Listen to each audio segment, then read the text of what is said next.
So my next guest recently asked a very interesting question. Is the home industry perpetuating perfectionism in women? Owner and principal designer of W Design Collective, Marianne Brown, says that the home industry can be just as toxic for women as the fashion, beauty, and health industries can be. She wants to remind you that your home is not a reflection of your success or your work. Marianne, welcome to Studio 5. Hi, nice to be here. I love this message, and I love that you're putting it out. So let's talk about this idea. Is the home industry perpetuating perfectionism? Unfortunately, yes, Yes. I think it is. I don't think it's as overt as the fashion and the beauty industries, but I do think, like, you know, we've had these beautiful magazines that show homes that are really exceptional and high end, but they typically were homes of people in the industry or famous people. But now with like social media and influencers, it's starting to feel, I think, like everybody has a magazine-worthy home, and so I think it's just adding this pressure. I don't think it's necessarily real, but I feel like we need to talk about it, especially to people in the industry, like myself and others, that we need to be careful about how we are presenting our content to stay inspirational and not shame people and make them feel like what they have is not enough. That if your house doesn't look like this, a room or a home that's been polished for a photo shoot, right. your home is still worthy, your home is still lovely, your home still serves your family in all the ways. Absolutely. I want to double down on one thing you said. You said our homes are not a reflection of our success or worth as women, and they should not be used as a measuring stick. Talk to us a little bit more about that idea. Yes, I'm so glad you picked out that point because I do think for some reason women do feel like the home reflects them more than anybody else who lives in the home.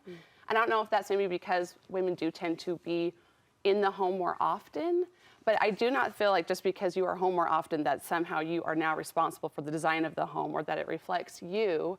Our homes really do reflect how we live, and if you're interested in design, then it will reflect that.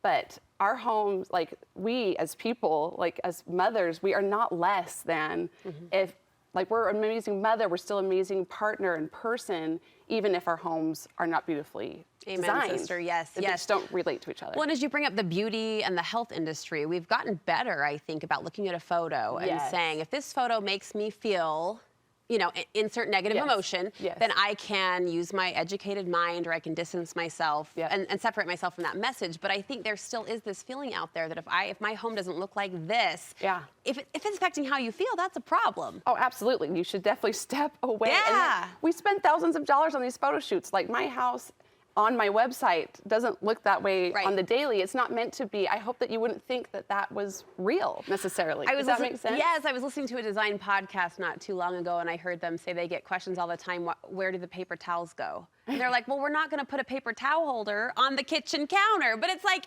every home needs a paper towel holder. It doesn't. And maybe we should show it. People don't like to look at that content. Like whether we want to or not, we have to admit that we like the pretty pictures. We do. And no, it's not real. I love that I'm not pointing fingers. I love that you're owning the industry side of it. I think as consumers, though, we have to get real about what we're seeing and be smart about what we take in. You've got 4 things that you hope will help women kind of see past this perfectionism. First, you say authenticity is the cure for perfectionism. Yes, it is. Well, really, good design is authentic design. Why a design feels good or why someone's home feels good is because it reflects them and it reflects the people that live there. And so it will always feel right, no matter what the trends are. So you just really don't need to worry about it. Just design for you and your family, and it feels good. I have to say, I do feel like I'm seeing more authentic design photos even within the industry. And I remember a few years back, I was at the Good Housekeeping headquarters in New York, and they were marveling as editors that there was a movement in food where now we wanted to see crumbs and we wanted to see a smear of jelly on the side. You know what I mean? Yes, I sense that shift happening. There's layers of blankets. There's a throw pillow that I could rest my head on. It feels a little more authentic or a little more approachable. You want women to look for shame and sell language in content we're taking in. Yes, this is especially, like, marketers are so great at making you feel like what you have is not good enough. Aren't they? And then trying to sell you something on top of that. And one of the most obvious ways in the home design industry is talking about trends. You know, as soon as they announce a new trend, then you now look at your home and go, I'm out of style, I'm out of date. But you know, when the fashion industry tells you your skinny jeans are out, you're out like maybe $100. When they tell you your kitchen cabinets are out, that could be a $100,000 remodel or $16,000 painting your cabinets. So it's just not cool. Don't listen to it. And like I said, when your home is authentic to you and who you are, it won't matter. So just know that they're trying to sell you something, and don't follow those people or don't listen. Just it's not actually relevant into design. I like that you're introducing that phrase to us, the shame and sell. I think that will Yeah. immediately put our radar on. Is this, you know, am I taking in a shame message? Am I being Yes. sold?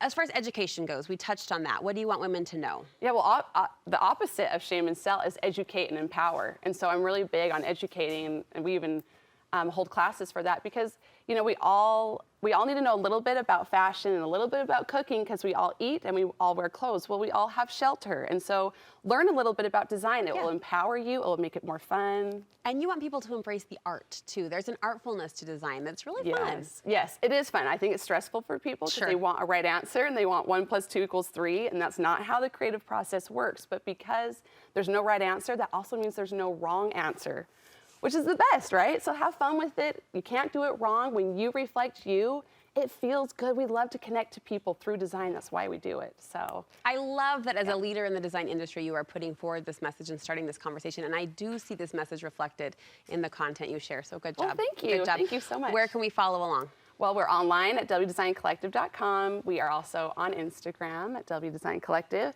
And then we also have a class on May 3rd about construction, how to empower homeowners when they're doing construction projects at home or anything. So you can find us lots of places. All right. Love the work that you do. Thank you so much Thank again you. for this empowering message.